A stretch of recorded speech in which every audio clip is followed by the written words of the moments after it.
پہلی رکعت میں سورۃ الناس پڑھ لی تو کیا کریں؟ پہلی رکعت میں سورہ ناس پڑھی تو دوسری رکعت میں کون سی سورت پڑھیں گے؟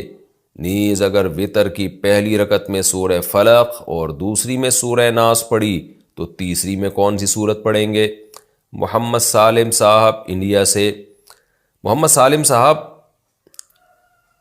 صحیح سالم بات تو یہ ہے کہ ترتیب سے صورتیں پڑھا کریں، اور ترتیب سے، جیسے پہلی رکعت میں سورہ فلق تو دوسری میں سورہ ناس۔ لیکن اگر کسی نے اس کی ترتیب کے خلاف بھی کر لیا تو کوئی گناہ نہیں ہے، خاص طور پہ جب بھولے سے ہو جائے۔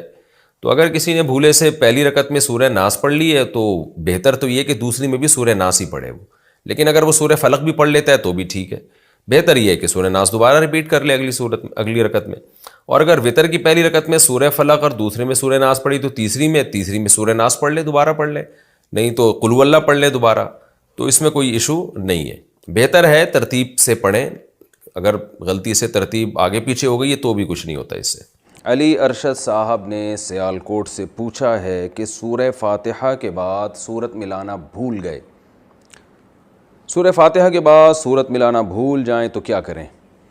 جناب علی ارشد صاحب، سورہ فاتحہ کے بعد اگر آپ فوراً رکوع میں چلے گئے اور آپ کو یاد آیا، رکوع میں یاد آیا کہ میں نے سورت نہیں ملائی ہے، تو آپ رکوع سے کھڑے ہو جائیں، سورت ملائیں، دوبارہ رکوع کریں اور آخر میں سجدہ سہو بھی کریں۔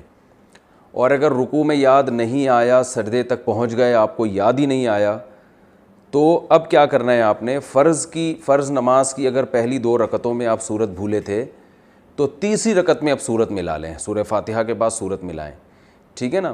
تیسری میں نہیں یاد آیا، چوتھی میں ملا لیں اور آخر میں سجدہ سہو بھی کریں، یہ مسئلہ ہے اس میں۔ اور اگر بالکل ہی بھول گئے آخر تک اور اتحیات میں آخر میں یاد آیا تو صرف سجدہ سہو سے بھی نماز ادا ہو جائے گی۔ اور اگر سنتوں میں یہ کام ہوا ہے، یعنی سنت مؤکدہ آپ پڑھ رہے تھے یا یہ کہ نوافل پڑھ رہے تھے، تو اس میں تو چونکہ ہر رکعت میں سورت ملانا واجب ہے، فرائض میں تو چلیں پہلی میں نہیں ملی تو تیسری میں ملا لی، لیکن سجدہ سہو پھر بھی کرنا پڑے گا۔